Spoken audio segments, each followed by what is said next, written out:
Okay, good morning, everyone. We will get started. So today is session 15. Let me fix my camera a little bit. There we go.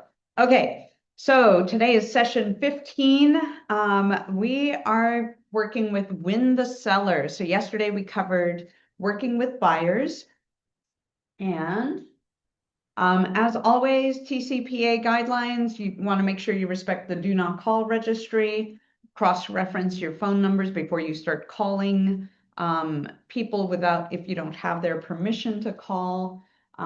Super, super important that you cross-reference their phone numbers before you call or text with the do not call registry.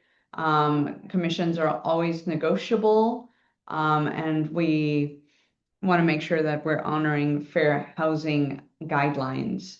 AI, if you're creating any material with AI, make sure to just double check and make sure that that information is valid. Yeah, making sure that you know where it's coming from, its source, what source it's coming from, and then also make sure to read it for accuracy. All right, here we go. So today's course overview, we are in the transaction portion of Ignite. We have four four big overview areas, and we've already covered the first week. We covered being the real estate expert.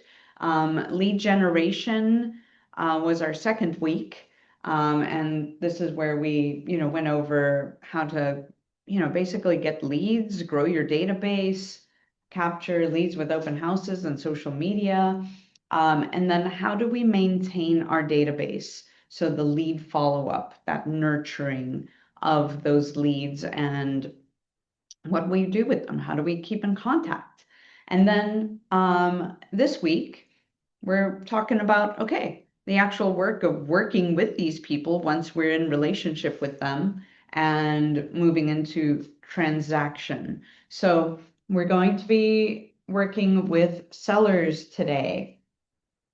I'm excited about that. I hope you guys are too. So today's agenda, we'll be talking, we'll identify a qualified A seller and follow up with an appointment. We'll apply approaches to request an appointment from A sellers.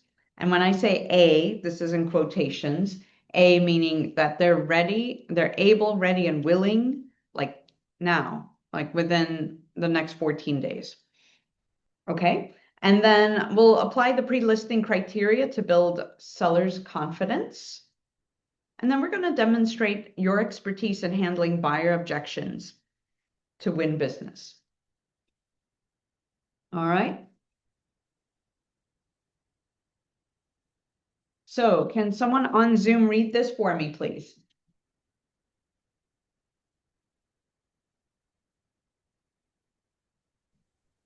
While leads are vital to your sales business, seller listings are critical to your ability to build it to its highest level with the lowest costs and highest net. Absolutely. While leads are vital to your sales business, seller listings are critical.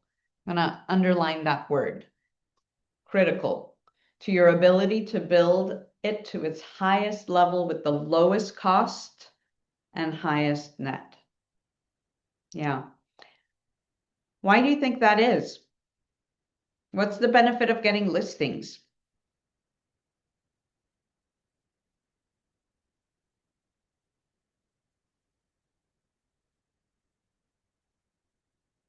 Maybe one benefit is when you have a listing, you actually, when you have a listing, you can actually begin to attract sign calls, maybe buyers, maybe it gives you a source to lead gen. You can host open houses if you have a listing. I mean, you can host open houses if you don't have a listing too, but basically you're getting a commission from selling the home, potentially drumming up additional business by marketing this one property. You can circle prospect by announcing this new listing in the area, introducing yourself to the neighborhood, begin to farm an area. So there's a lot of benefit to having listings.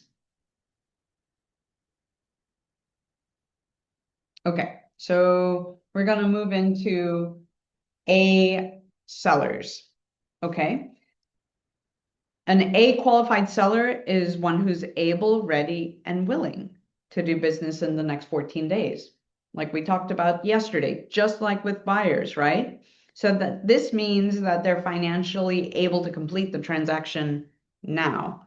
They're ready and they're totally motivated to make strategic decisions now. There's a motivation, right? And they're willing to act on it.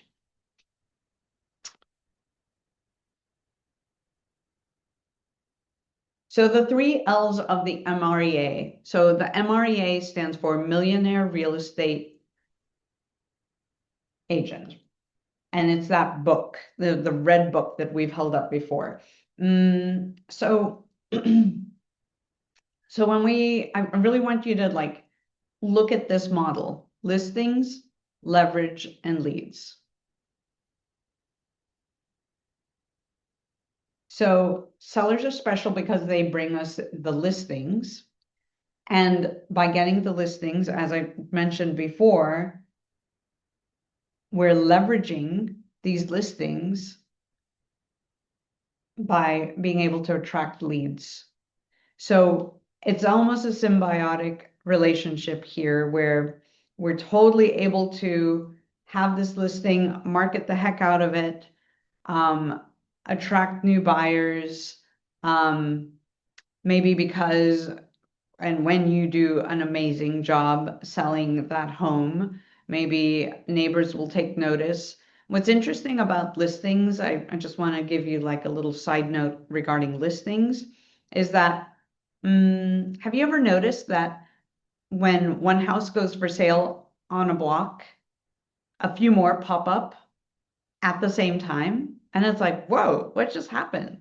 It's this mind share shift that happens. So it's important, if you have a listing, to take full advantage of being able to market that in that neighborhood. Let people know that, hey, you've got this new listing. If anyone's interested in selling, that you'd be able to help them as well, right?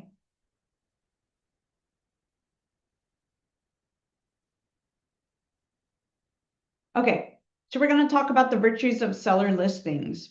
So this is kind of recapping everything I just said, but seller listings mean marketing opportunities. So we touched on a few: open houses, circle prospecting.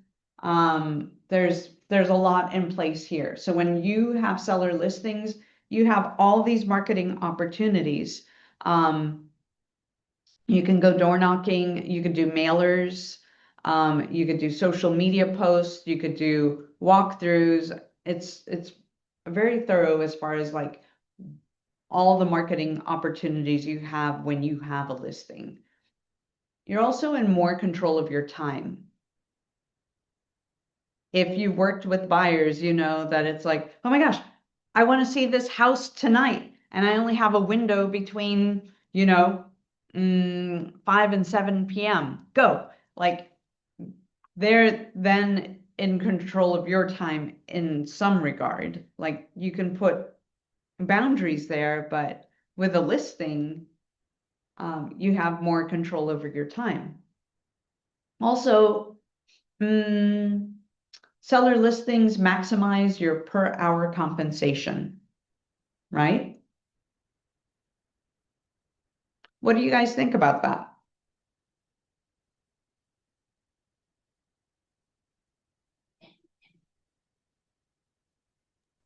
Yeah, you're literally in one spot. You're not trying to show multiple houses and all that. You're literally focused on one single entity instead of trying to look through many. So I feel like there's some ease in that. Yeah, absolutely. Yes, yes, yes. And then volume, volume, volume.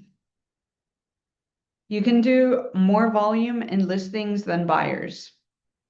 Remember, we talked about having control over your time.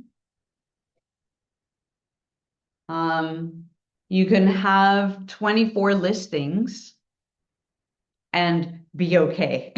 All right. You can have 24 listings and leverage and have systems in place and market, right? You can leverage by offering opportunities to other people to host open houses. But if you're working with 24 buyers, you're going to need help because you'll need more boots on the ground. Does that make sense? And then number 5, with seller listings, you're on the front end of pricing. Okay. So this means that you have an intimate knowledge of the market. This also means that you should be watching that market like a hawk, being able to advise them weekly. Anytime you see shifts, what's sold, what's pended, let them know how things are shifting and can you stay ahead of that market. It really forces you to maintain that communication with your sellers. And then also properly marketed seller listings bring you more business.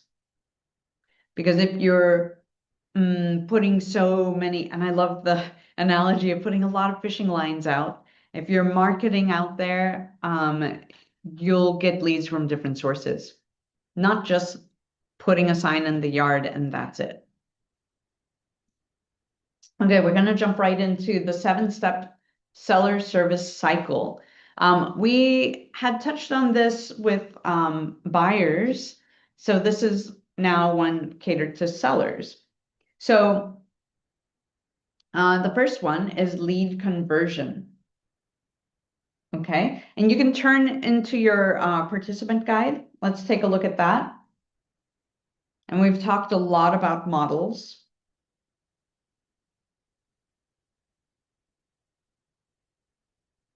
Right? Okay, so once you turn to that, we're going to look at it and compare what you've learned so far in Ignite. So number 1, leads conversion.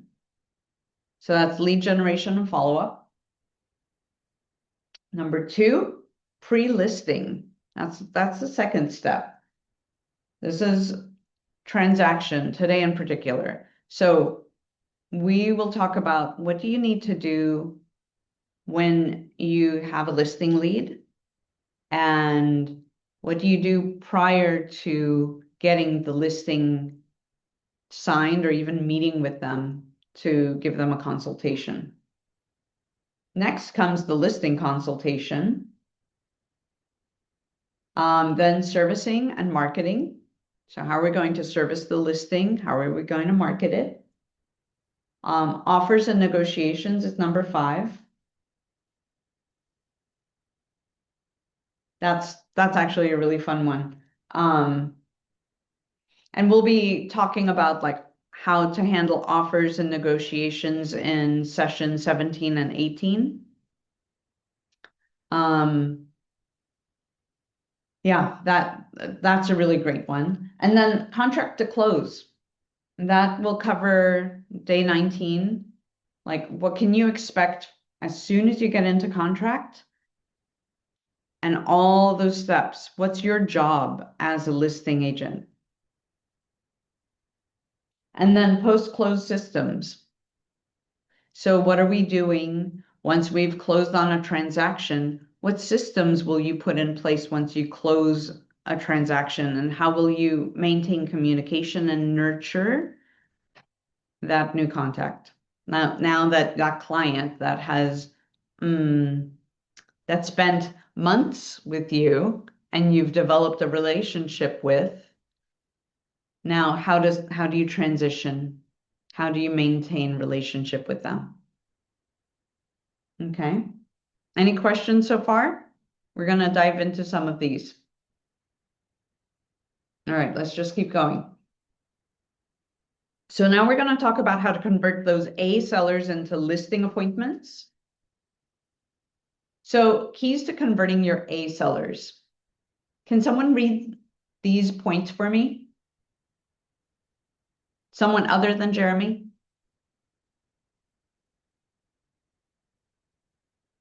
If anyone else is able. Respond right away to lead inquiries. Great. Do you want me to go through all of them? Yes, please. 2, get valid and complete contact information. Save it to command and create an opportunity. 3, determine their motivation to sell so you can speak to it. 4, set an appointment, time and date for as soon as possible and send pre-listing packet. Thanks, Matt. I appreciate it. Thank you so much. So absolutely. We want to make sure that time is of the essence. I really, really want to emphasize this. We talked about it yesterday. The key is speed to the lead. So you want to make sure that you are responding to leads right away. In today's day and time, we are so used to instant gratification. Like if I send a text, I want information. If I'm putting an inquiry out there, I've got information at my fingertips right away. So as soon as you can, even if it's a response to them or to let them know, hey, I just want to acknowledge that I saw your text and would it be okay if we connected at this time? At least that's a speedy response. And if you don't have time to pour into that or give them your full attention, you've at least set the context of, I am, I hear you, I see you, and I'd love to give you more of my time.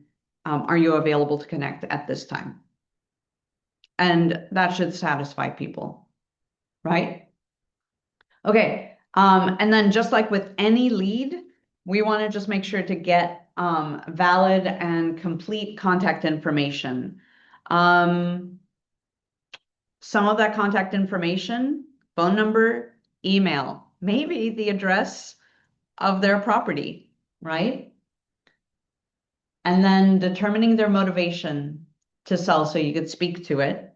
And this is when you initially have that conversation with them. And we'll talk about that more. We have a pre-listing sheet, just like we have that buyer questionnaire when a buyer is calling you or they're like, hey, I'm interested, and then you can pre-qualify them over the phone with the LP Mama.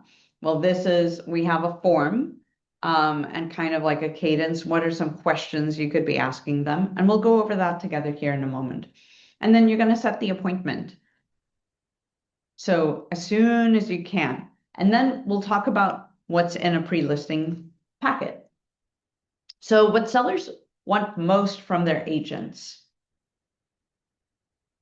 So in this graph, that orange area says help price homes competitively. That's at 21%. Let me back up by saying, okay, we'll start there actually. And then green is help seller market the home to potential buyers. That's at 20%. And in yellow at 16%, help sell the home within a specific time frame. And then in blue at 16%, help the seller find ways to fix up the home or to sell it for more. And then other, sellers may have other reasons at 27%. All right. So when we take a look at this, it's important that we ask questions, we stay curious, just like you guys are going to think I'm a broken record. You're like, she keeps saying stay curious and ask questions. Yes, because we are peeling back the onion of people. People are in layers. They're very, very few who will be direct and tell you exactly what they want and when they want it by. There are others who will tell you in their code. You need to learn how to peel the onion. or peel your ears, because sometimes people will tell us and we won't listen. So knowing how to like really listen in, how are these people communicating with us? And again, if they're saying, I totally want this house to be like priced competitively, I want it to sell, I don't want it to sit, or they want to make sure that they get the most amount of money in the least amount of time, or they have to sell now. They have to be in this other place by a certain period of time quickly. So they need it sold quickly. That's going to help you look at your strategy. How are we going to market this property? Where are we priced in comparison to the competition? So it's not a one size fits all. Even if your comps say that it's within this bracket, you may have to go into the lower range in order to create a quick sale. Otherwise, you may go into the upper range, it may sit, or it may be priced right. Oftentimes, we don't know this until we put a home on the market, and the market, the buyers, will let us know if it's priced accordingly. Okay, so we'll get into that too. So we want to definitely build confidence and trust.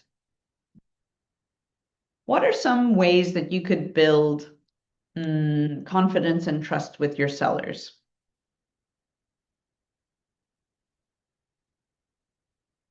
I'd like to hear from you guys. What are some ways that we could build trust with sellers? When it comes to setting up a meeting and stuff, just making sure you're earlier on time to wherever you're going, that's a Yes, good exactly. That's a big one. Showing up early, but not too early. And it's okay if you just if you show up early, even if you were to park a block away or park down the street and then pull up, a minute before your appointment and make sure you're at the door ready to go at the appropriate time, that's great. Yeah, absolutely. Also, staying in communication. You're demonstrating before the actual appointment your communication skills. So if you're communicating, we touched on this yesterday, if you're communicating with them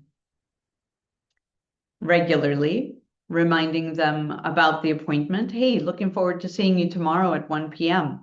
And then tomorrow rolls around and in the morning saying, looking forward to connecting with you 1 p.m. today.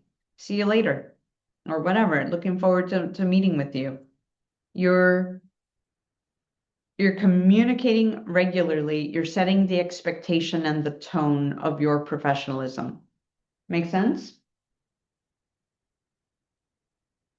Also, another way that you could build confidence and trust is making the focus of your appointment about them. It's not about selling. You're not selling yourself. You're not selling your services. Stay curious about the person that's sitting across the table from you. Your goal is to provide value and to be able to communicate that effectively. So remember, people want to work with other people that they trust and like. So if we're building trust, we're communicating similar to their style, and they want to work with an agent who actually cares, listens, asks questions, right? So remember that when you're wondering like, oh my gosh, I don't know what to say, ask a question. Completely go ask a question. Stay curious about what their needs are and just keep chiseling the top until you get to the root of what is it that's truly, truly important to them. Okay? Okay, so 7 close to appointment tactics. We talked about this yesterday too. This is it mirrors one another, but I want you to look at this. Open up to your participant guide. This is the same close to appointment tactics that you used with buyers. Okay, so we never want to leave the appointment without asking, or we never want to leave a conversation without asking for an appointment. So, so we have the 7 close to appointment tactics. This is showing the benefits, the take back close, the negative positive close, give them what they're looking for, the trial close, the assumptive close, and tie downs. Jeremy, do you have your participant guide open? I do. And does it give you, and I apologize, I don't have a copy of the participant guide in front of me. Does it give you sample verbiage? No, it just has what the screen is showing. Okay. Okay. So just like what we covered, let me go back here. Because I really, really liked how it was covering this. Okay, so I'm going to read this to you real quick. So showing the benefits. I'm just going to, this is kind of like a recap. I think it's important because I want you to listen to these and then pick 2 that you're like, yep, that sounds like me. I feel comfortable using those. All right. And even though that we listened to this yesterday, you may hear it differently today. Okay. So let's go through them. Show the benefits. Okay. So in general, people are more likely to go along with something you suggest if you explain the benefit to them. So listen to this, see if it works for you. If spending 30 minutes with me could save you hours of time and thousands of dollars in your home search, would that be a benefit to you? Great, let's meet. The take back close. So this technique puts a tempting offer in front of the buyer and subtly creates a fear that they may not be able to get it. So here's how that sounds. Ready? I've enjoyed talking with you. To be honest, I don't know whether I can be of help to you or not. However, I'd be honored if we could meet and find out. How about we meet tomorrow?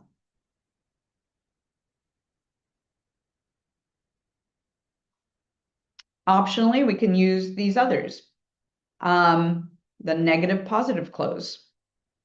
So this is a way of backing into the appointment to close. Here we go.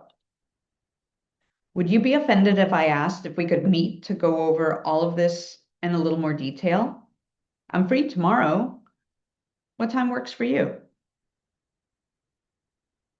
Number 4, give them what they're looking for. Quickly pique the seller's interest by giving them what they're looking for, information on interesting comparable properties, right?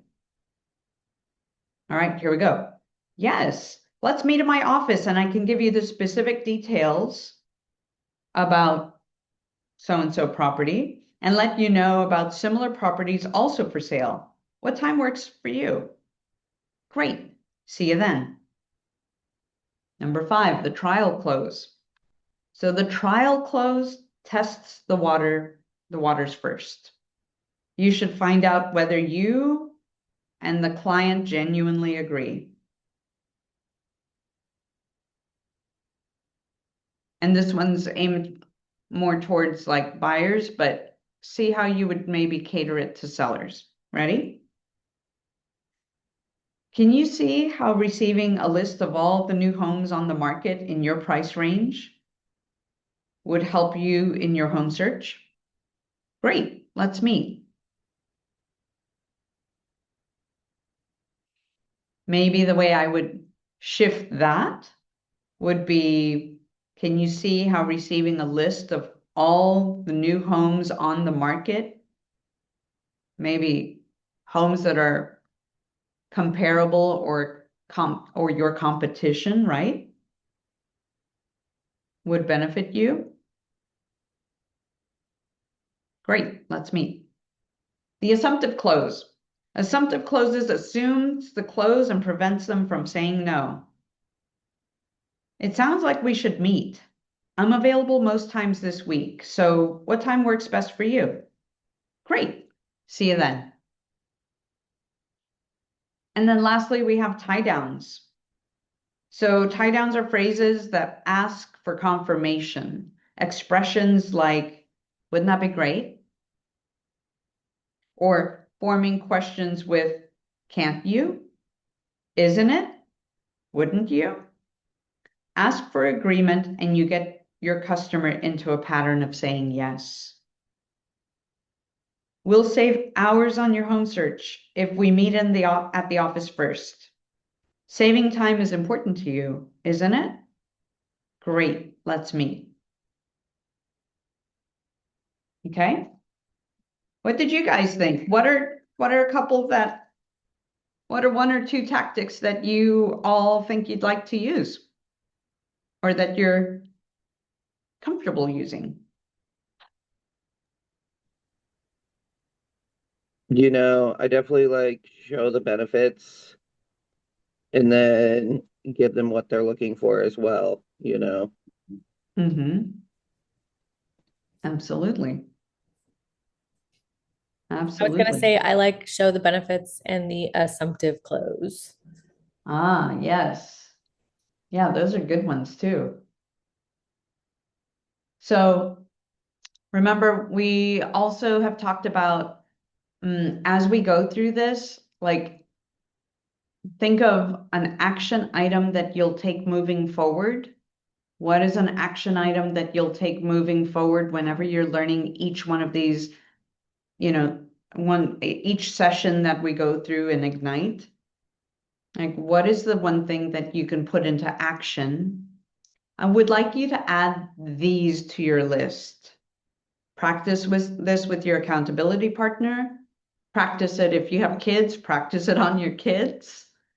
It's like there's so many ways to do it. Like get them in agreement. It's like feels so good to have a clean room, doesn't it? Go clean your room. So something like that. So it's just practice it, play around with it, get comfortable with it, and then work it out. Have a conversation with your clients.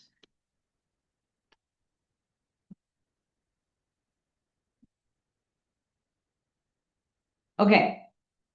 So we've talked a lot about objections, and it's really an important part of our job because remember, real estate can be really intimidating for people. It's one of the biggest decisions that they're making in their life. There was a study that looked at what are some of the most stressful, like big events that really cause a lot of stress in people's lives. And it could be birth, it could be death, it could be buying real estate. We're up there, guys, with all of that. So buying real estate is a huge deal for people. And it can be very, very scary and very stressful. If we're doing this every day and we're working our real estate muscle, and it's not stressful because this is our job, it's sometimes often easy to forget that this is scary for some people and they want to dig their heels. And you're like, come on, I just want you to do this. Well, do what I say. Trust me. Sometimes we just need to slow down and come to their level and figure out, like, peel that onion, right? So, for instance, like a seller may have a question, make sure to answer it. If they have a lot of questions, slow down to make sure to answer them. When you're giving them a lot of information, pausing and asking and checking in with them. Do you have any questions about anything I've discussed so far? When an objection comes up, address it. Don't glaze over it. Don't sweep it under the rug. It's important. And here's some food for thought as well. We are in a business where it's a relationship business. We're not here to just sell houses. The important thing is meeting people where they're at and checking your energy when you do. So I'm just stating that because oftentimes we can get worked up, or we can begin to get frustrated or question, or even question our own skills. Check your mindset and check yourself. Make sure that you're that steady Eddie. You're that steady person. You're holding it together. You're not fazed by drama, ups and downs. You're empathetic. You hear them, you feel them, and you're there to answer questions and guide them. Sometimes it's okay to take the pause. I hope that makes sense. Okay. And sometimes it can feel exhausting when they ask a lot of questions.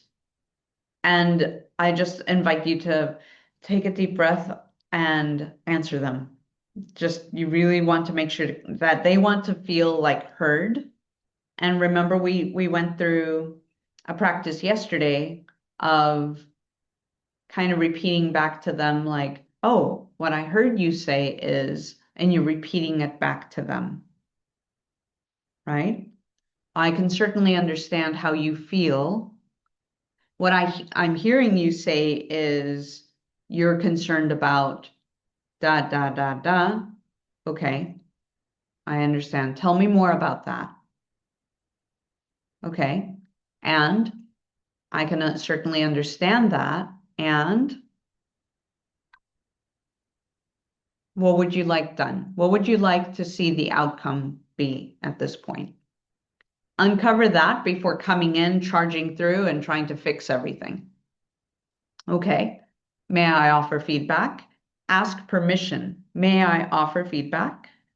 Yes, yes, by all means. Wonderful. In my experience, you have options. You may opt to do this or that, or the risks or the value, whatever. Ask permission before you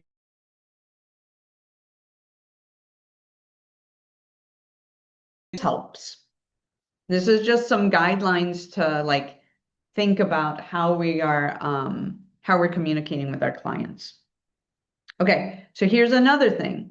So if a client says, "What is your commission?" Just provide your answer.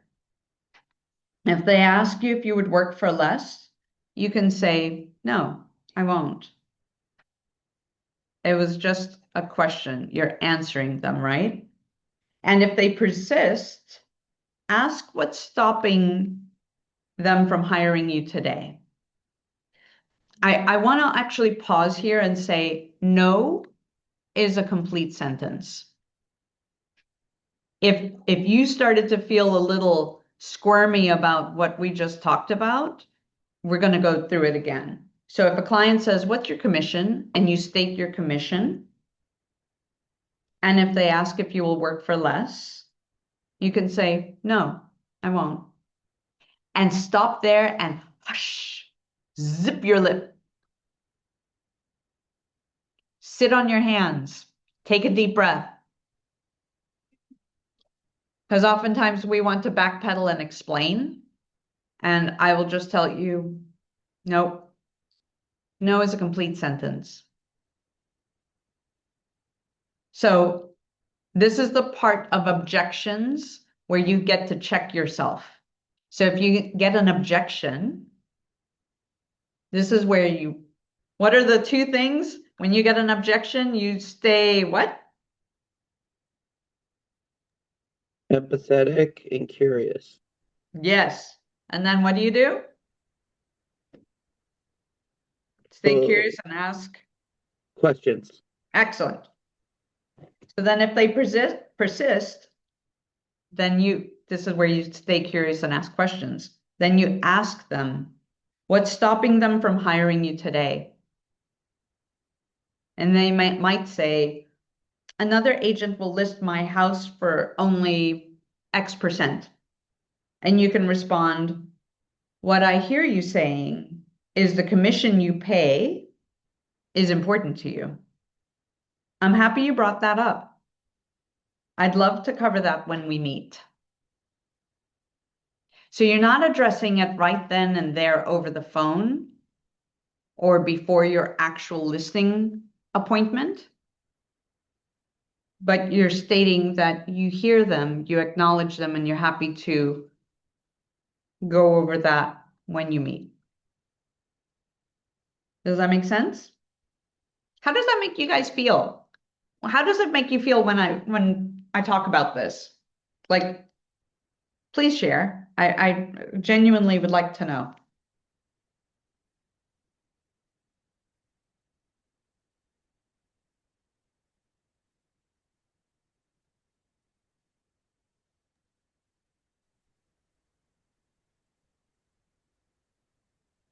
You guys feel pretty good about it? Yeah. Good. Okay, fantastic. We'll keep going then.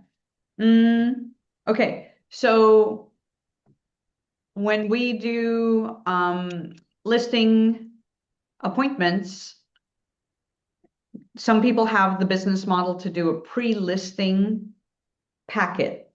And a lot of this will clear up some of the objection handling for you. All right, so we'll go right into that as well.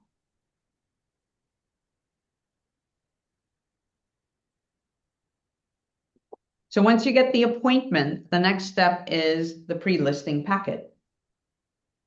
So as we move through today, keep in mind, we're moving from E to P. And we went over this in the 6 personal perspectives, the first week of Ignite. So when we mean moving from E to P, we are looking to break through ceilings of achievement.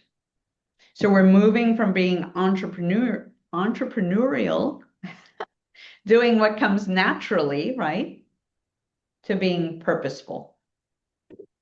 So we're working with proven systems and models to achieve more. And at times, that break point, that natural ceiling of achievement, at that time, things can start to feel a little shaky. But if you trust the systems and models we have in place, totally will help you push through.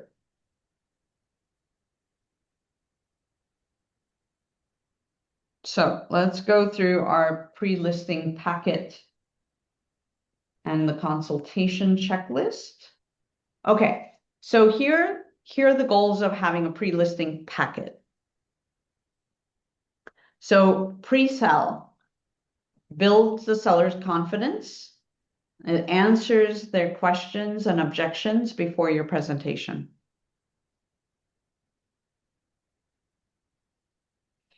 It also helps you to save time, makes the consultation experience smoother or shorter by tackling common obstacles. And this is so true. There are times where sometimes some licensees might not even do a pre-listing packet. Some of them may just do one listing presentation. Others might do a 2-step process where they go preview the home, they'll leave the pre-listing packet, and then they'll come back and take care of listing paperwork secondly. And then the third State your value. Tell the seller what you bring. Like what is it that you're bringing to the experience, to the relationship? And it's a crucial step because you want to make sure that you discover what their goals are and you're letting them know how you can help them achieve it.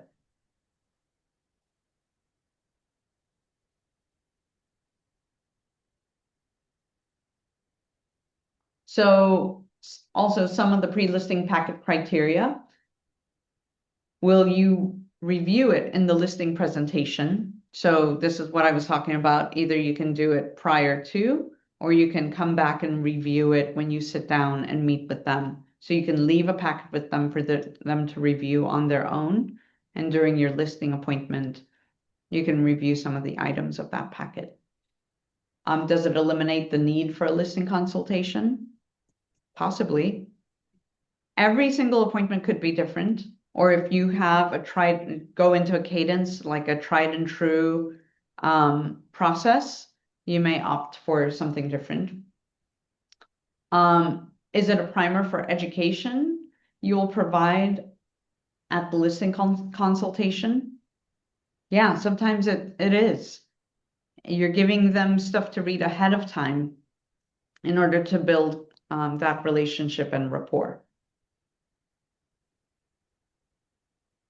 So here in the pre-listing packet, so you should think about the pre-listing packet with the 3 criteria we talked about. It helps sellers to get ready to understand and accept your plan for their home, providing them with general information on selling a home. And you should keep the pre-listing packet to less than 10 pages. And some key items that you could put in there, and I'll just read these out loud. You'll have a cover page. You'll have contact information. How will they get in contact with you? Sometimes your contact information could be on the cover. And if you had a dedicated page with your contact information and maybe your hours of service, that would be great. Number 3, a promise to the seller. What is your promise to the seller?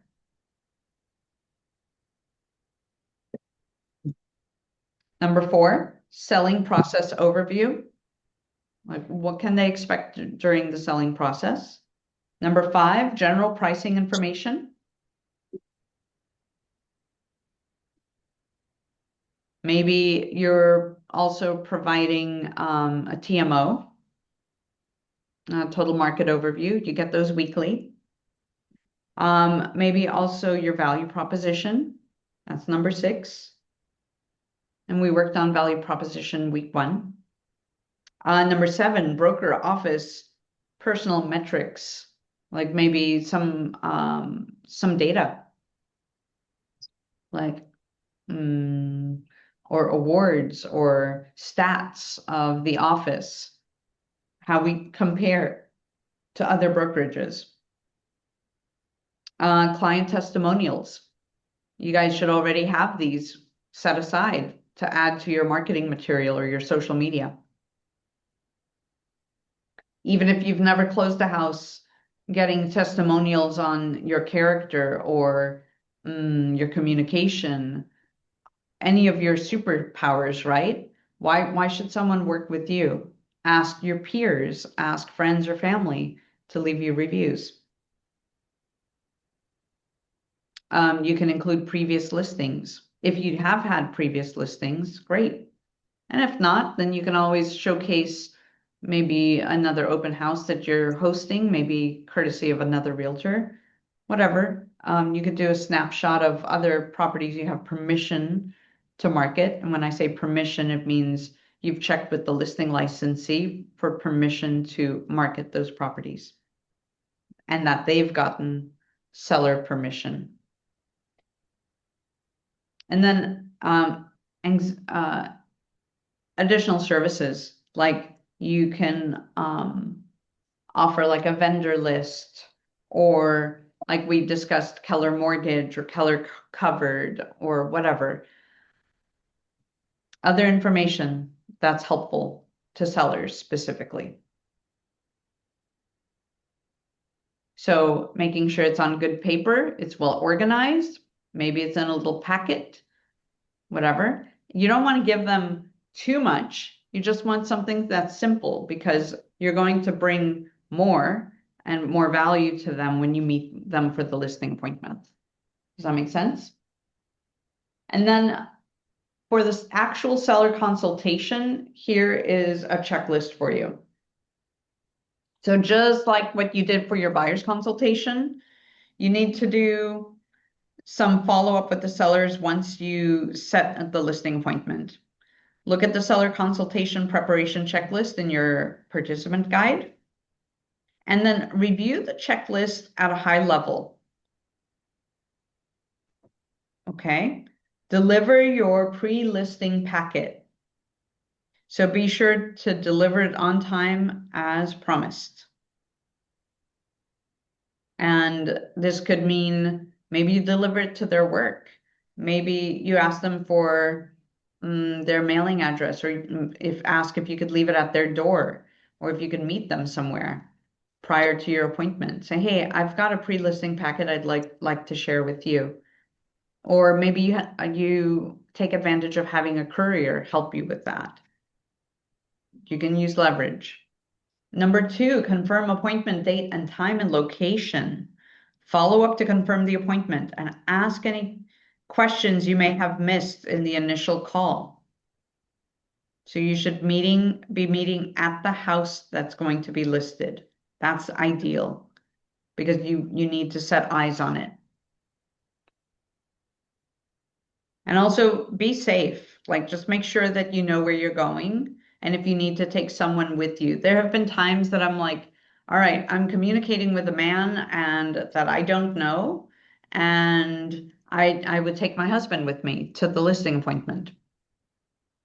So don't put yourself in a situation where you would be unsafe. You're going into someone's house that you don't know. So make sure that you're taking appropriate measures. Okay. Or maybe take another Ignite teammate with you. You know, call your accountability buddy and say, hey, will you come with me to this appointment?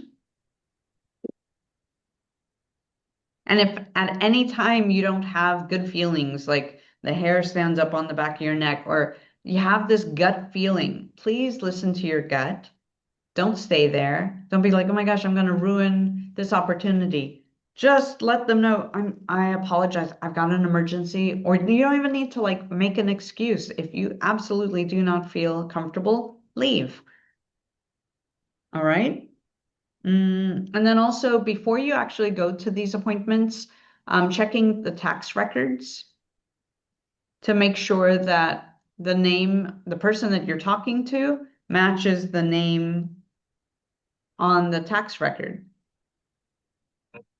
Cross-reference that.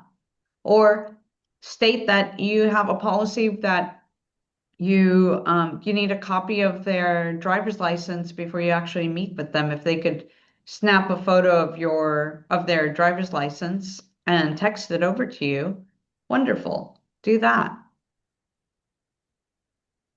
Ensuring all decision makers attend.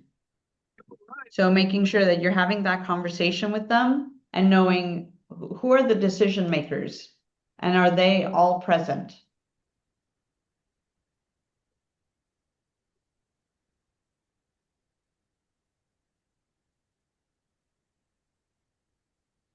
So you would have answered this question by asking who all is involved in the selling decision.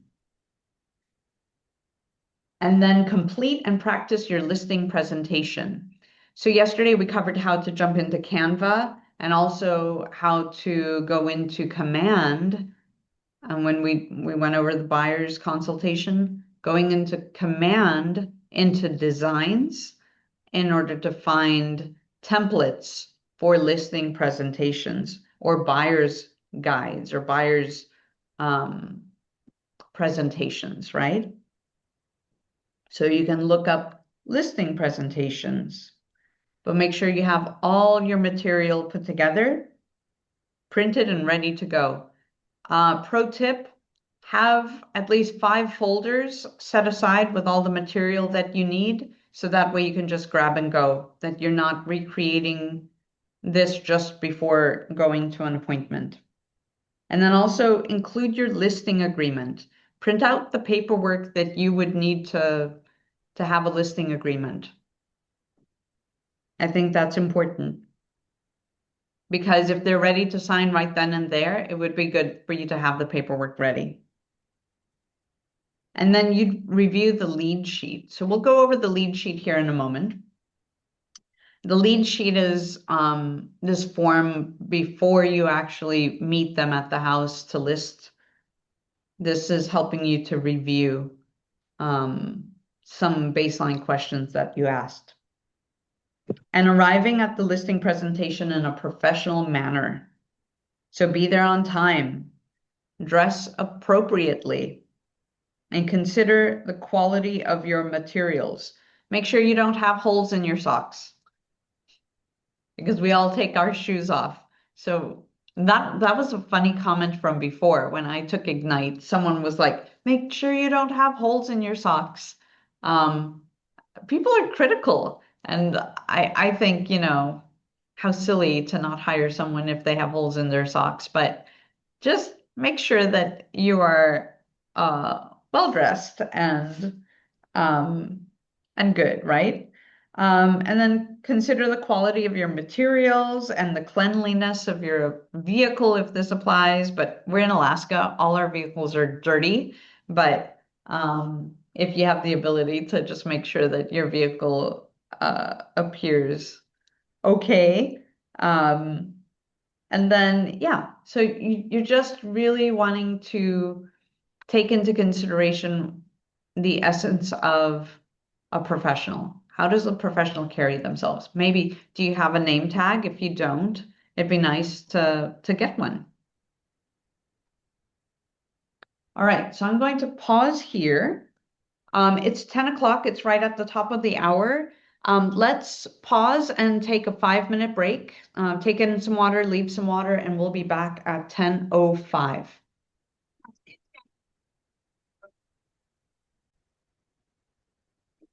Okay, so we're back, and I wanted to pause and make sure that we segue over to the pre-listing lead sheet. When you're having a conversation with someone who's interested in selling their home, this is a really great form to use, because it gives you the script. It gives you kind of guidelines on the conversation that you would be having. Let me move this.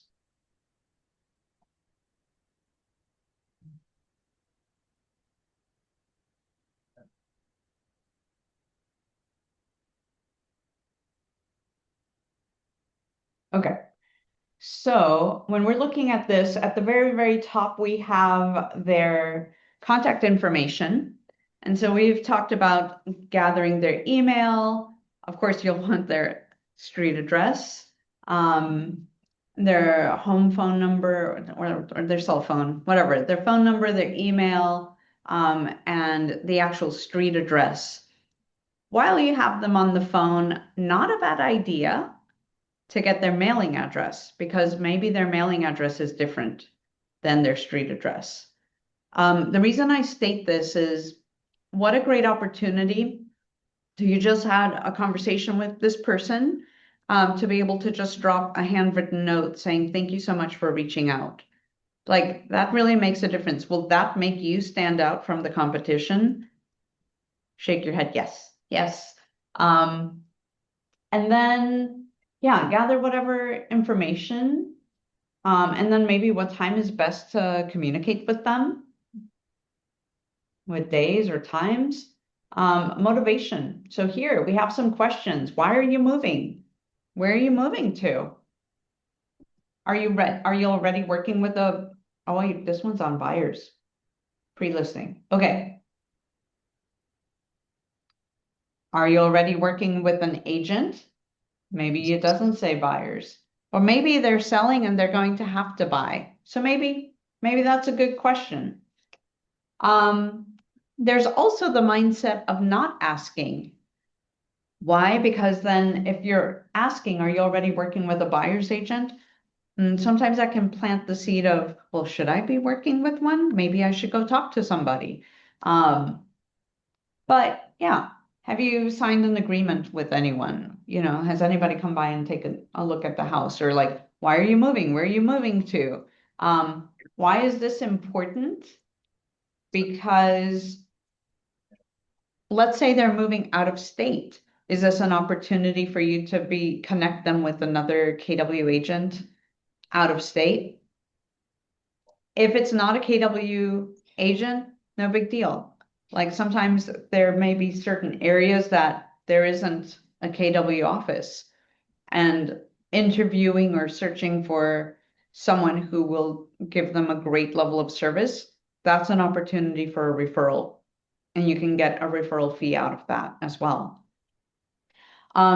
Great. So then how soon do you need to be there? Will you be receiving any corporate relocation assistance? This is also an important one because sometimes with corporate relocation, they have specific realtors in mind to help them list their home. Okay. Or even potentially help them buy a home. All right. So are you thinking about selling your home as, on your own, maybe as a for sale by owner? You don't have to ask that question. Obviously, if they're calling you, just use common sense. This is great at like peeling back the layers of the onion, and you get to choose which ones you want to use in your arsenal, right? So on a scale of 1 to 10, with 10 being extremely urgent, how motivated are you to sell your home? Or how quickly do you need to sell your home? Tell me a little bit about your house. How many square feet is your house? How many stories? How many bedrooms does it have? How many bathrooms? How many years have you owned the house?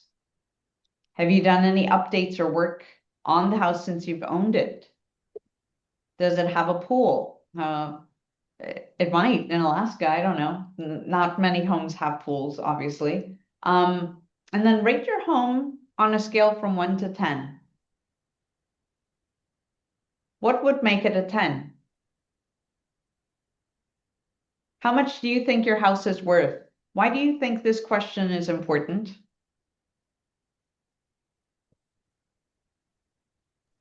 You need to make sure that you guys are on the same page when listing the home about what the home is worth and what will be best on the market.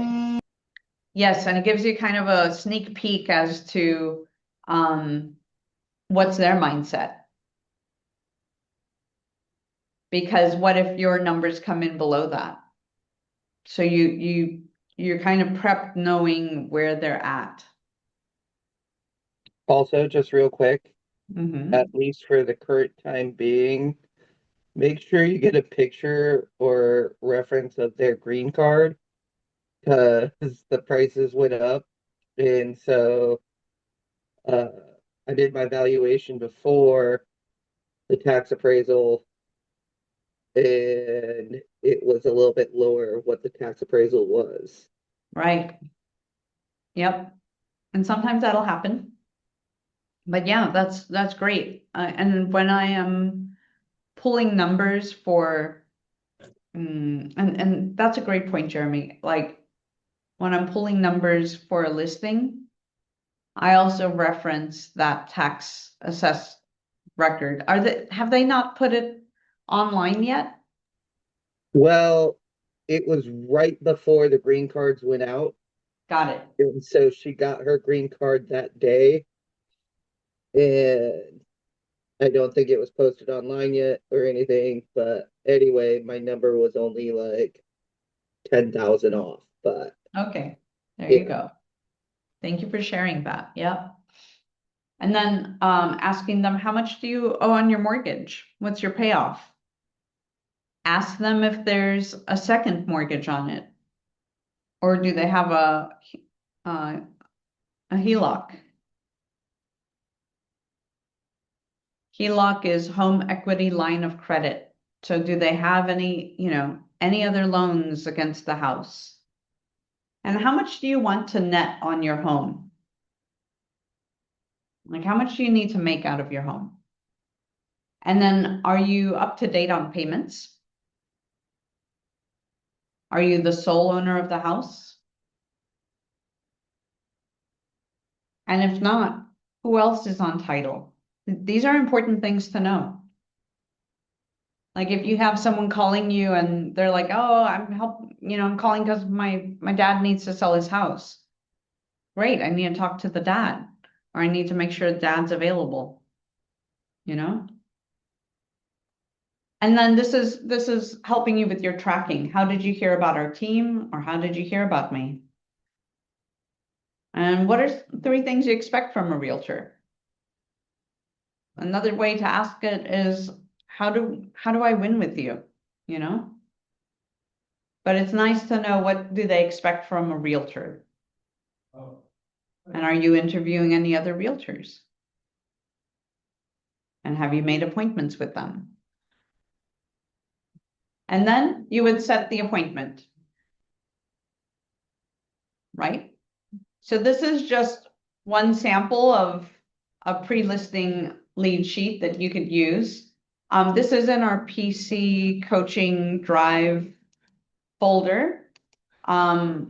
Here's another version of the listing lead sheet. It asks the same questions.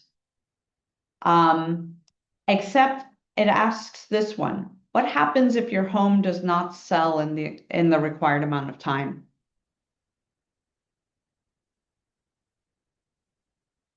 And then, yep, it just keeps going through this.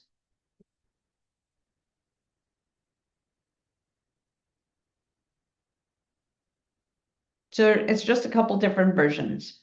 All right. And this can be found in the PC drive. Okay, here we go.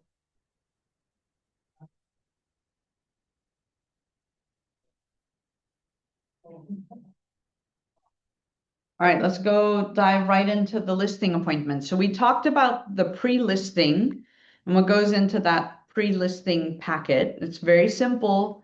It's just telling them a little bit about you. It's giving them kind of a teaser of what to expect. And then here, the purpose of the listing presentation is to get the seller to list with you. Okay? And so you achieve that by doing these 3 things. You're going to create a great impression to build the seller's confidence in you as their real estate agent of choice. You share your price recommendation, the initial list price for their property, and your reasoning behind it.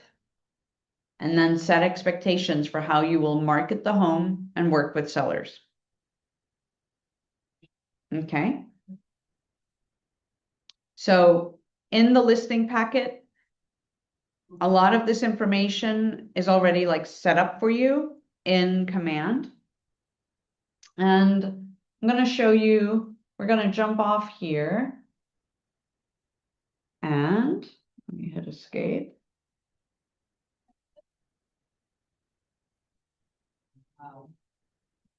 And let me go into, oh, this might not work. No. Give me 1 second. All of a sudden I'm like, trying to find it. Because I'm not on my computer. Okay, so yesterday we talked about how to find those templates in Command. And let me see if I can actually pull this up real quick.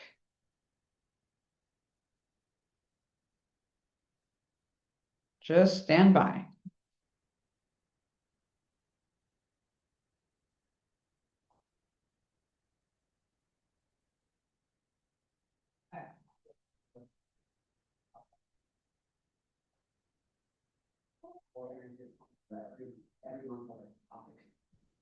Do you guys have any questions or thoughts? so far?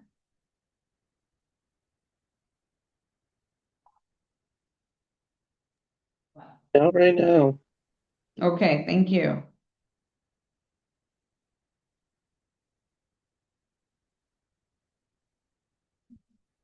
Yeah, I want to make sure that I at least get one of these pulled up for you. So 1 second.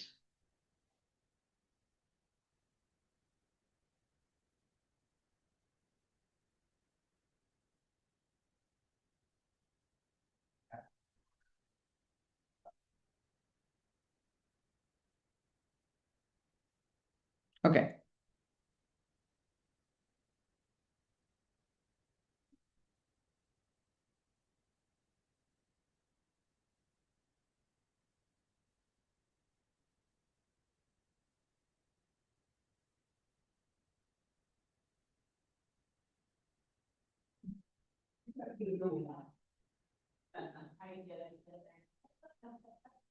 All right, I'll come back to this in a moment because I just emailed myself. Here we go.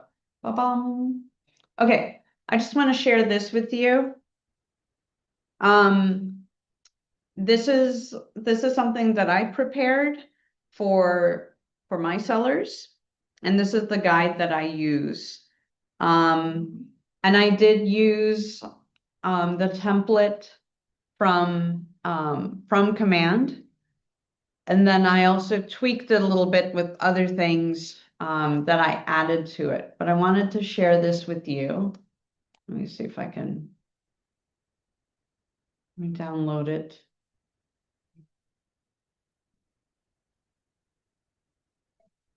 And maybe, you'll get ideas for what works for you. So here we have our comprehensive seller guide. This is kind of like a table of contents telling them what's inside. I want to make sure that they understand the home selling process, home enhancements, upgrades, home staging, setting the right price for your home, power of professional photography, how do we attract buyers, preparing your home for sale, closing 101, and the move out checklist. So talking about their needs come first. So these were already put in there. And then it's great. It's great to be able to like pause, ask them questions if you choose to, like using this, but this oftentimes I will go over the process with them because they usually want to know, well, what can we expect? So once we're under contract selling their home, I kind of walk them through what to expect. What are the steps moving forward from contract to close? We talk about home enhancements, upgrades that they can target, interior, exterior. We'll talk about staging, why that's important.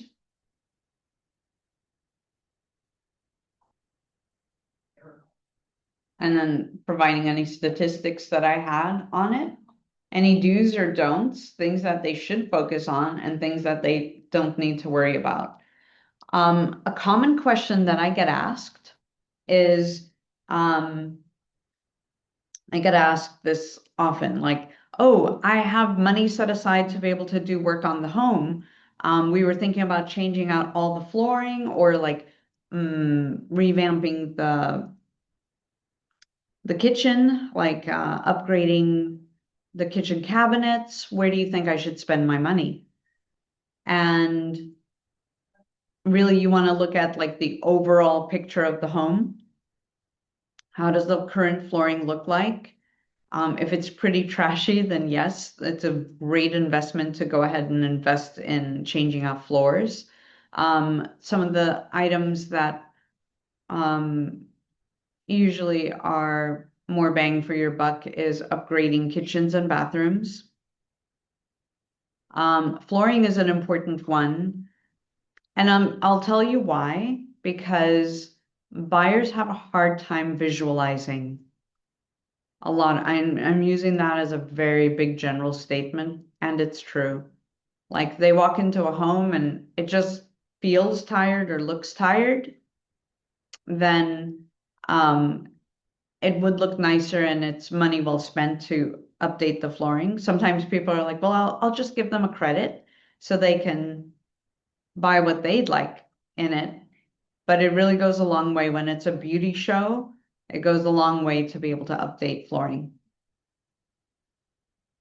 But you also don't want them to have to do like major repairs. Sometimes I'll say, look, I think the house looks great. We can price it accordingly and save some of this money because your septic is the original septic. And what if things go south with it? So save that money for potential repairs.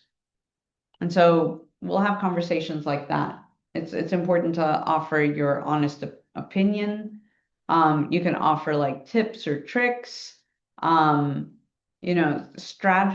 talking about the value of pricing and where we should be priced. Time versus activity, right? So buyer activity is peaks within the first 2 weeks of it being on the market, then really goes flat. So you really want to price it well right from the get-go. Maybe you talk about professional photography if that's something that you're offering. If there's any handouts or any items of value that your photographer has, or like a sheet on like tips on what to do, how to prepare the home for listing, how to prepare the home for professional photography. Maybe it looks like a whole sheet on tips or tricks, like make sure the blinds are open, make sure that you clean the fronts of the making sure that you clean the fronts of the appliances, things like that. Like how would you prep the home, making sure like all the rugs are picked up, like rugs in the bathroom, I mean. Or that the house is clean, mirrors are clean, windows are clean, etc. How we're going to find buyers, like what are stats that you can find, offer information, preparing your home for sale, give them checklists, selling safely. This was during COVID time, so I need to update this page, but this is talking about, contactless or socially distant tours, coping with seller stress. So,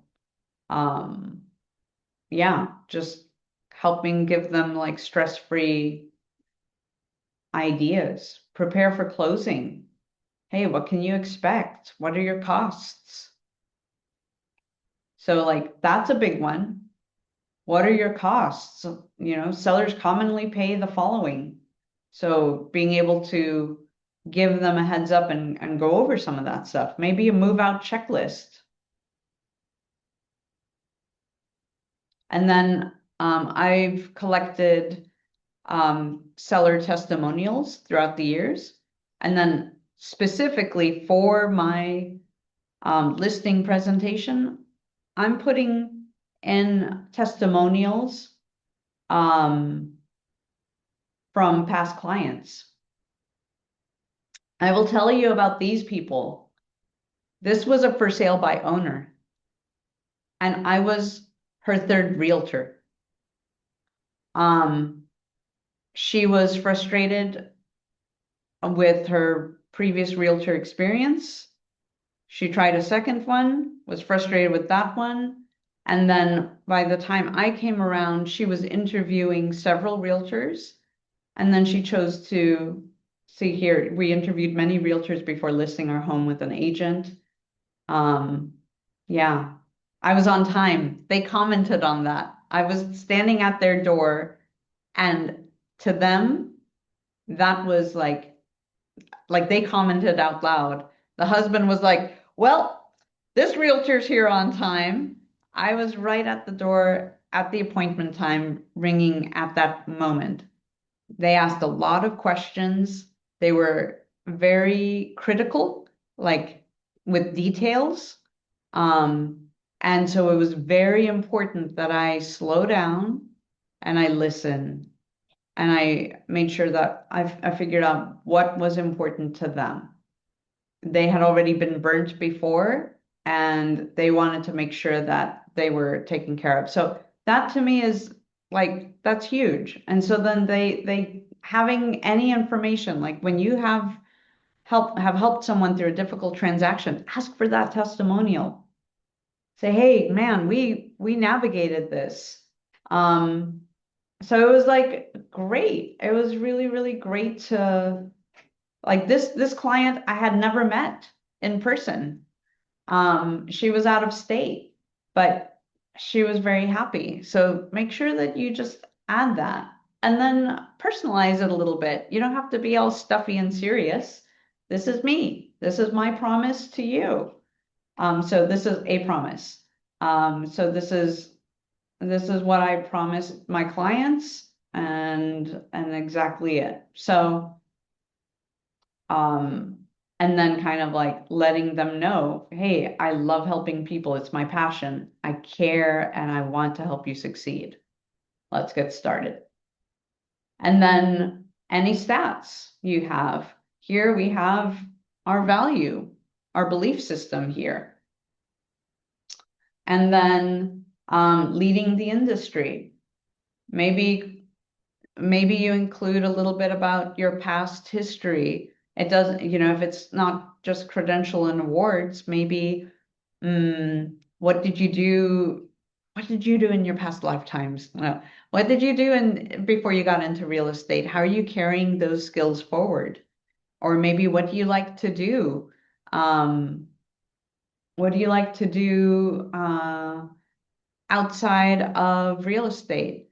Just like Bill Uri, when he came by and talked to us about open houses a couple weeks ago, he included his resume, but it also included things about his pets, what he liked to do, what he'd like to do in the past, as his pastimes and hobbies and etc. and stuff like that. So like you can totally include stuff like this or include stuff about Keller Williams as a whole. So, and then a contact sheet, like how they get a hold of me, my app. I could totally put a QR code in here. So, it's just giving you some ideas that you can add on and use. I hope that's helpful.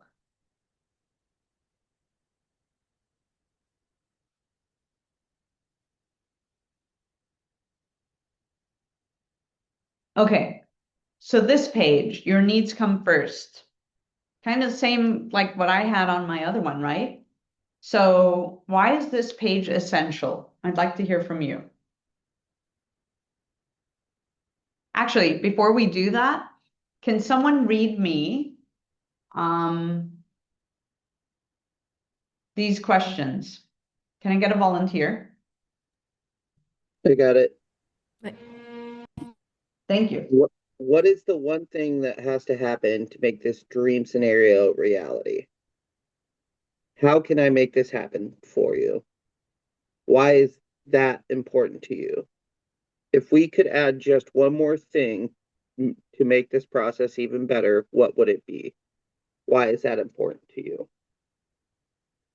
Yeah. So what will the answers to these questions tell you? What is important to them when it comes to selling their house and what will make it that 10 for them? Absolutely. And in essence, this is helping you look like you're really coming from curiosity and you're wanting to know because you care. This to me translates that you also care. And totally helps uncover these motivations. Wonderful. Thank you, Jeremy. I appreciate you. Thank you. So I am knowledgeable and caring and the best agent for these clients. They will appreciate my expertise and preparation and choose me to represent them as they sell their home. Look familiar? Yep. So this is like an affirmation, especially if you have like the new agent jitters and you're like, I hope I do this okay. You got this. You got this. We all started there. So like take a snapshot, write this down.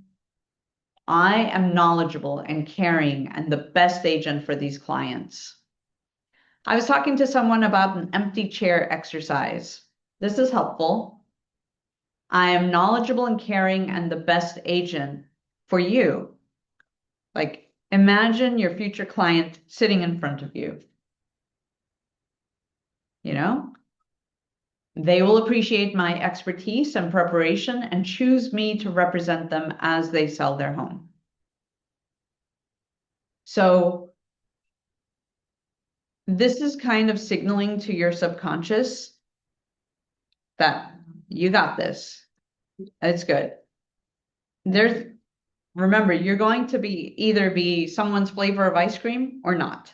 And so by stating this, even out loud, even if you think this is silly, why am I even reading this out loud? Trust me, you stating it or whisper it. There's actually scientific documentation regarding verbally saying things, whispering it versus mentally stating it in your mind. You're reaching different levels of the subconscious mind. And so play with it. If you've got to be that younger version of yourself telling you got this, do it. All right. You'll hear me talk a lot about mindset, and it's true. We're constantly reviewing, checking, and just navigating our mindset here. All right. So once you have a signed agreement with, with these folks, with, the listing, you want to make sure that you enter every contact as an opportunity. The documents that you'll need, and we'll go over this. There are documents that you'll need for a listing appointment, and we'll go over that here in a minute. But ultimately, every contact you're going to put into your database, and you're going to start an opportunity, and you're going to upload the AREC because that's one of the very first things that they should be signing. Okay.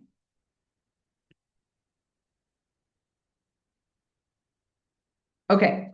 So when you arrive to the seller's home, it's important that you establish yourself as a knowledgeable professional right away. Greet your clients, thank them for the opportunity, and ask them if you can leave your things in the kitchen while you conduct a home walkthrough. Why do you think the kitchen is a good place to meet?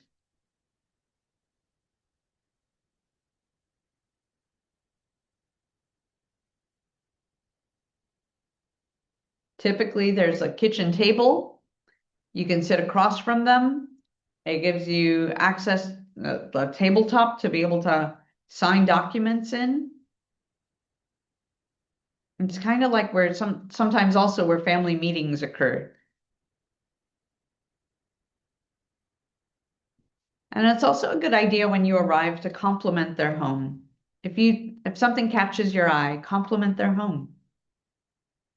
I mean, these are your potential clients, and you want to build rapport and trust.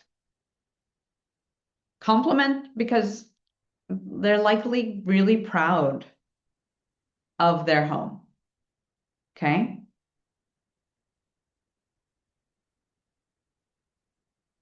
And it also shows that you see value in their home.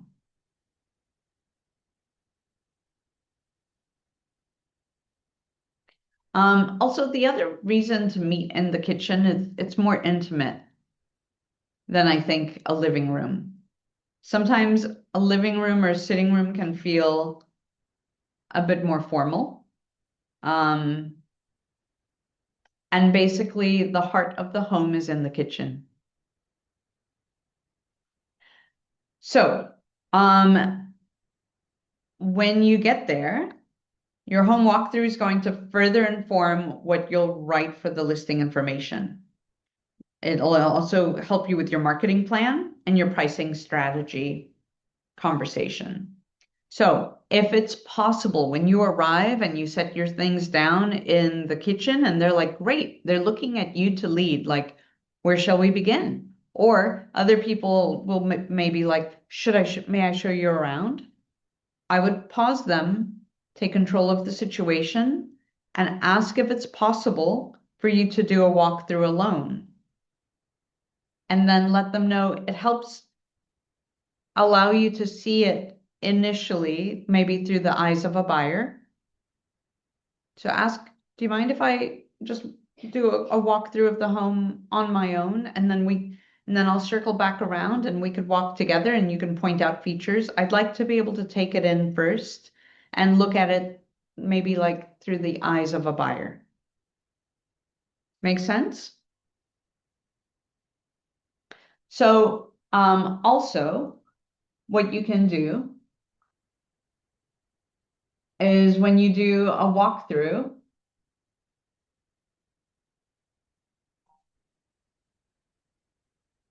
you can take like listing walkthrough notes. Jeremy can attest to this. I took him with me to a buyer walk or a seller listing walkthrough. I walked out with the same piece of paper in my hand because I got so carried away talking to the sellers. What works for me, and this may be helpful to you, sometimes is walking through the home and just taking a quick video, pan through each of the rooms, maybe verbally telling myself notes along the way. If I were to do it again, I would walk through the home by myself, with a video, stating notes in the video. Or if I'm walking by myself, then I can be like, okay, kitchen remodeled, looks great. New flooring. Or I'm walking into the bathroom and, maybe it's, sorry, hold on. Maybe walking into the bathroom and maybe I'm noticing, I don't know, maybe I notice a cracked tile, or maybe I'm noticing an older toilet seat or whatever. Whatever you want to take notes of as you go along the way, or, this particular room is super cluttered, or this room has vaulted ceilings, lots of large windows, lots of natural light pouring in. Think about like features that you want to highlight, but also maybe making notes on, ooh, what could be improved here?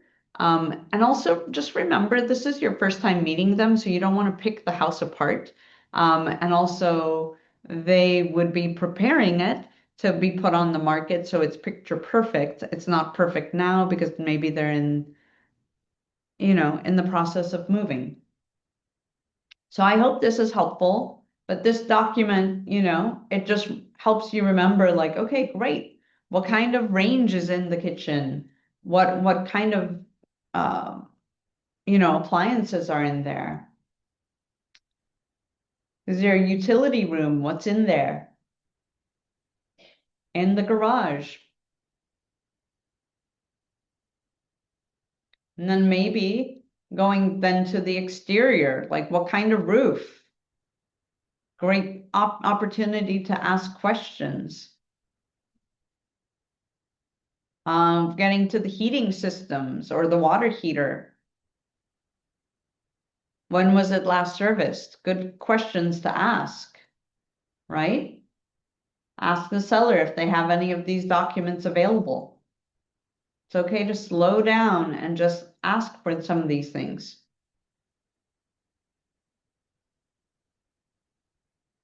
Okay.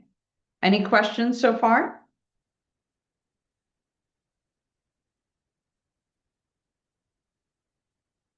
You could also use the data input form provided in the MLS.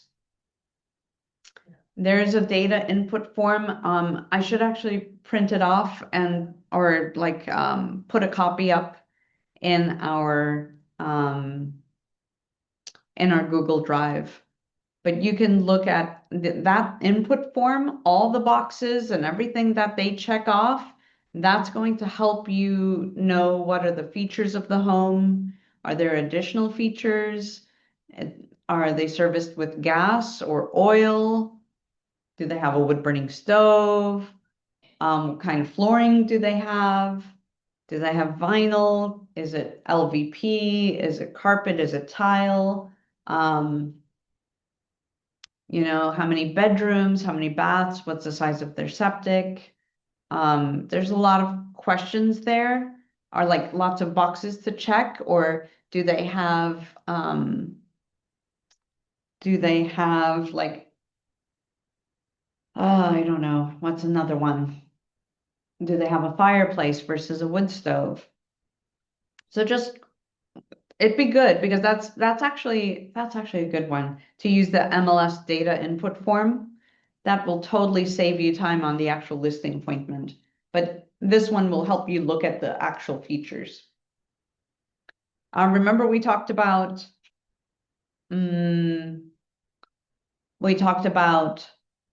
getting their mailing address as well. After that appointment, immediately just drop off a thank you note that same day. Just already have it, already have envelopes that are that have the postage on it, and drop a thank you note. Thank you for the opportunity to meet with you.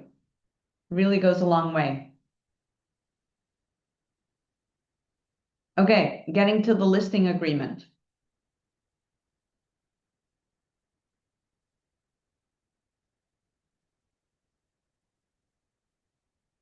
Okay, let me go back. So going specifically to the listing agreement.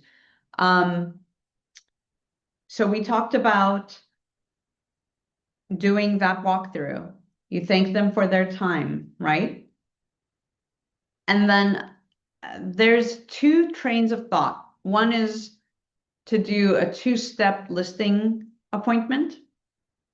And the two-step would be you have a conversation with them on the phone.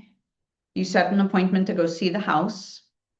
You take a look at the house because you want to get a better idea of condition and location before you're looking at pricing. And then you are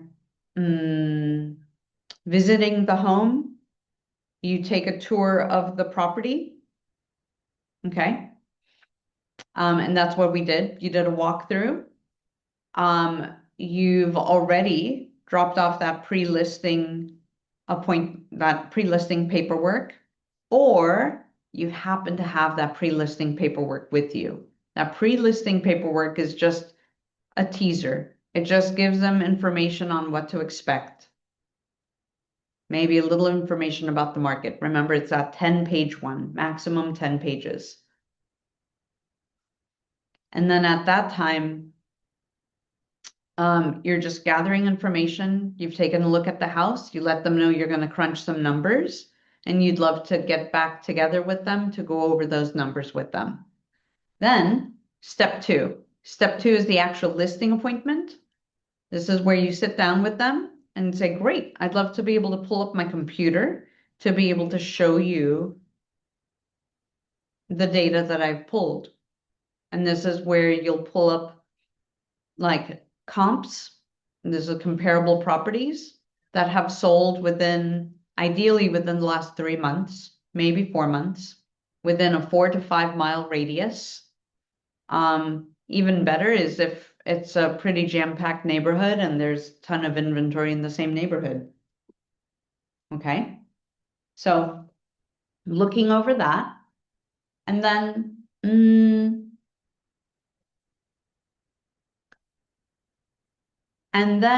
what happens next? So after you have your pre-listing appointment, you come back, you meet with them, you're going over the numbers, and we'll talk about how to prepare a CMA later. That's not today, but we'll talk about how to prepare a CMA.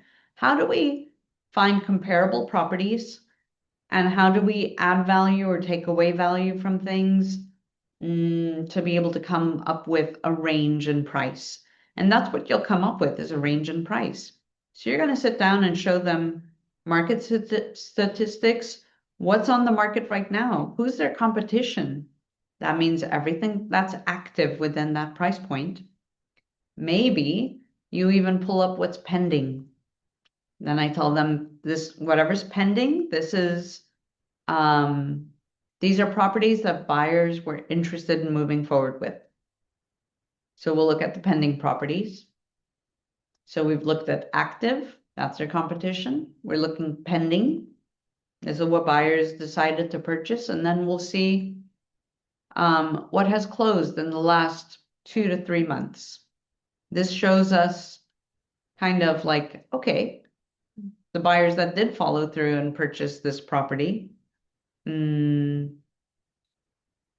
what did these properties sell for, right? That's what we really want to look at. We present this information to them, and then we also let them know this is the range and price that I'm recommending. Be careful about putting your range way up too high, but we're going to really dial in and talk about a range and the benefit of pricing in certain areas. So depending on their motivation, which you uncovered early on, you'll know whether or not do they need to sell quickly. And if so, you're going to price it. We look at pricing brackets. So I always look at pricing in $25,000 increments. How are we going to price homes at the middle of a price bracket or just below it? Because if we're in the higher bracket, is our competition going to be greater? Are there bigger and nicer homes? Or are we going to be the nicest home in the next bracket down? And then the market, this means buyers, the market will tell us, once we've picked a price and started to market it, it will let us know whether we're priced correct or not. Make sense? And how does the market tell us? The market tells us by whether or not we have showings in the first 2 weeks. If we have showings, then that shows that we're priced correctly. Potentially. Correctly enough for people to want to come by and take a look. But if we have showings and no offers, are we following up with those licensees who showed the property to get feedback? Or we have 0 showings, 0 offers the first 2 weeks. Ouch. Then my question would be, are we priced way too high?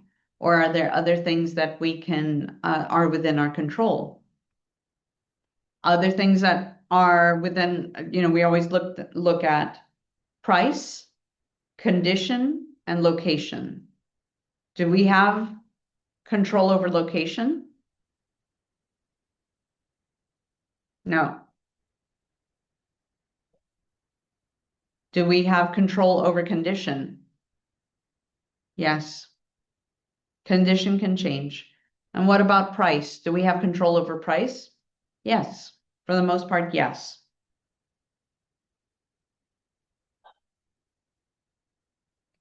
So we want to make sure that when we meet with our clients and we go over that information and we have an agreement on price, then we're going over our listing paperwork.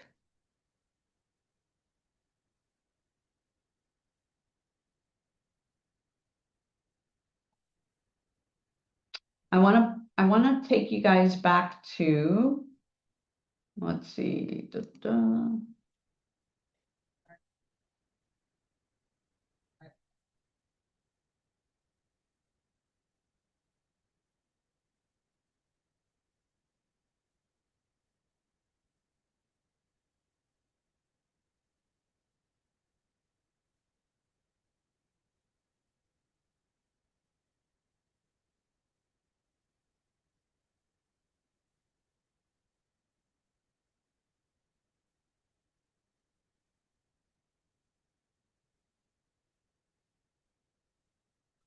No, so I'm gonna have to find it. All right.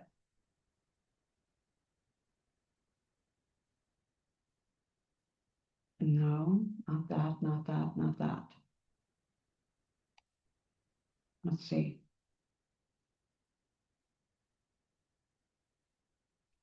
Here.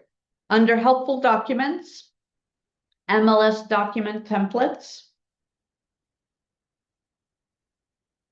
MLS templates. I'm actually going to make a copy of this and put it under listing. But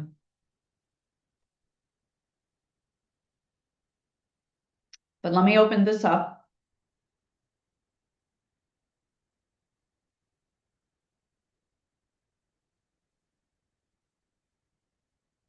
So under MLS transaction templates, these are the documents that you will need from the MLS.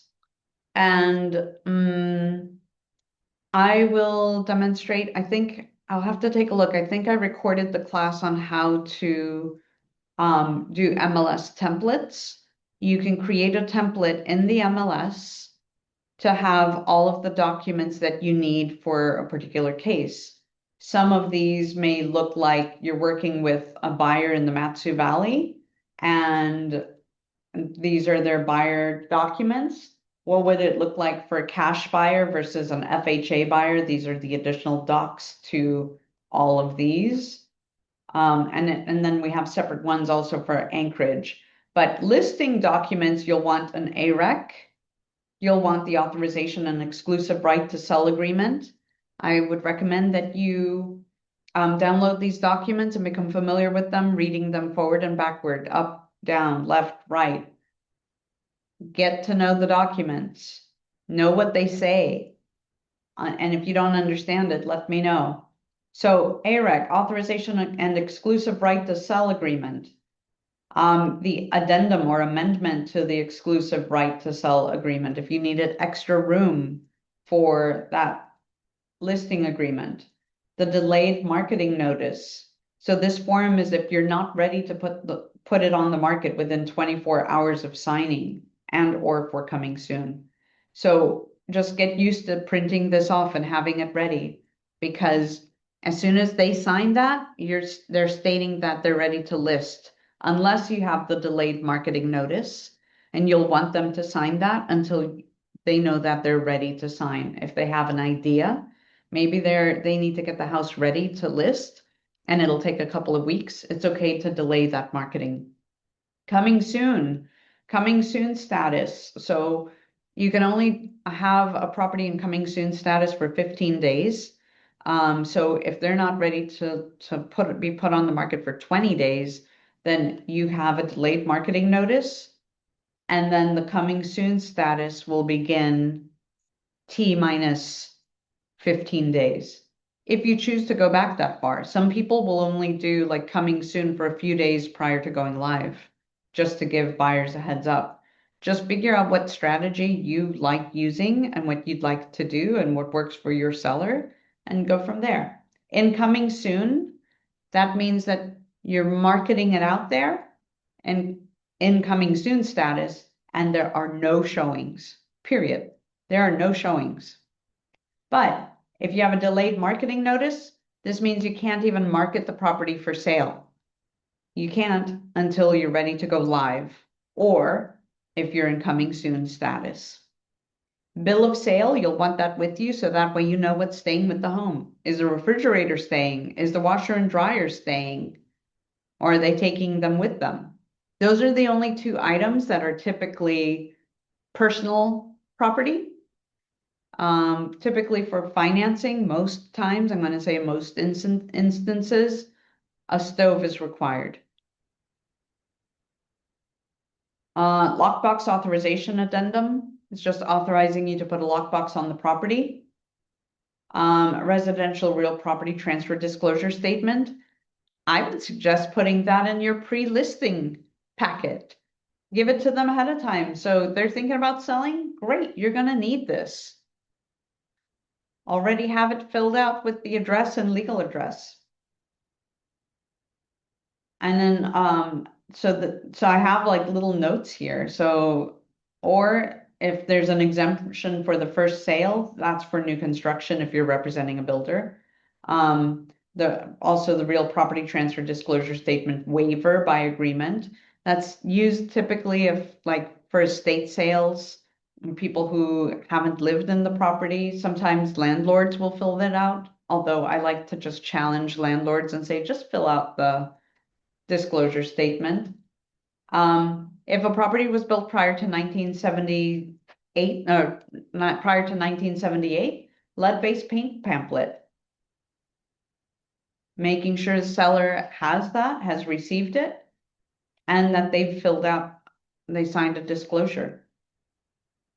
And then make sure that you have a status change input form. That's typically only that's only used if you need to change like the price or any information regarding the listing. So you don't necessarily need that at the listing appointment. But I hope this is helpful. These are the documents that you'll need off of the MLS. Okay. And again, it's found under helpful documents. Let me see if I can move this guy. I'm gonna actually move it. Let's see. Let's open this one. And I will move it later. Let's do that.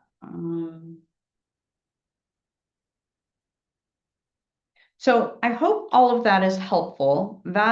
Those are the actual documents that you'll need to be able to take with you for a listing appointment. Otherwise, you have your listing presentation, maybe other items of value as a vendor list. Just like in the buyer's presentation, maybe you've already started collecting your vendor list.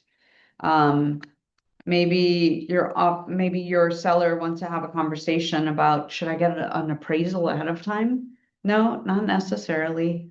And then as far as like a pre-inspection, sometimes they'll ask about pre-inspections. Sometimes it's a good idea. Other times it might not be. So it just depends. There are inspectors that will do pre-inspections with no written report, but they'll walk around with the sellers, the owners of the home, and just let them know, hey, this is what I'm seeing. This should really be addressed sooner rather than later. And they'll be able to like address really like health and life safety items or other items that that are pretty urgent that need to be addressed.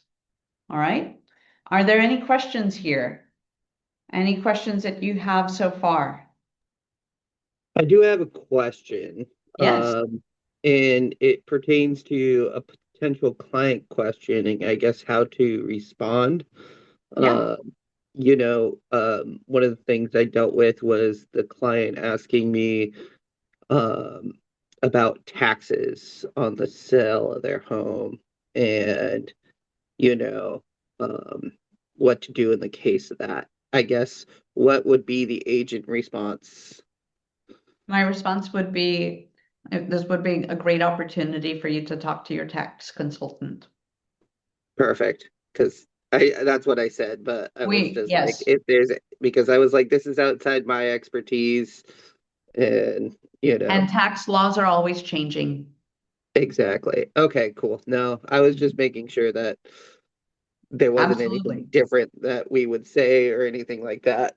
But No, yeah, you're on the right track. Absolutely. We want to always refer them to the expert, and especially with taxes, like very important. If you have some general knowledge, like, oh, I see that this has been a rental. Have you lived in it in 2 of the last 5 years or whatever? Like, if you have some general knowledge, but always follow up any of that knowledge with, and tax changes and tax regulations are always changing. So I always like to follow this up with check with your tax preparer, check with your tax person to see if they have any insight about selling your home. perfect. Yeah, because I know there is like tax benefits up to 250K per person, but again, I don't know the full gist of Yeah. it. And I'm like, go maybe ask your tax consultant this Yes. question, but I don't know. Yeah, exactly. Perfect. And say, I believe there are some. And would it be beneficial to talk to a tax person to get some maybe tips and tricks? Absolutely, yes. Perfect. And then or if they have, a handout, benefits of selling your homes or some tax tips, maybe if you partnered with someone who is a tax preparer and they've prepared the information, not you, right? Actually, Or that would be really smart for your listing presentation. yes, and or if they've emailed you tips and tricks and then you prepare it in Canva and say this information was provided by courtesy of, and you provide their information. So that way it's coming from them and not from you. Perfect. Please do that. And I'm going to just highlight and underline what I just said. If you're providing any tax tips or information, always have verbiage in there stating that you're pointing them back to their tax preparer or tax consultant, or this information was provided by so and so. This information could change. So please verify this information with your current tax preparer. Awesome. All right. Cool. Well, I hope this was helpful to you guys. Any other comments or questions?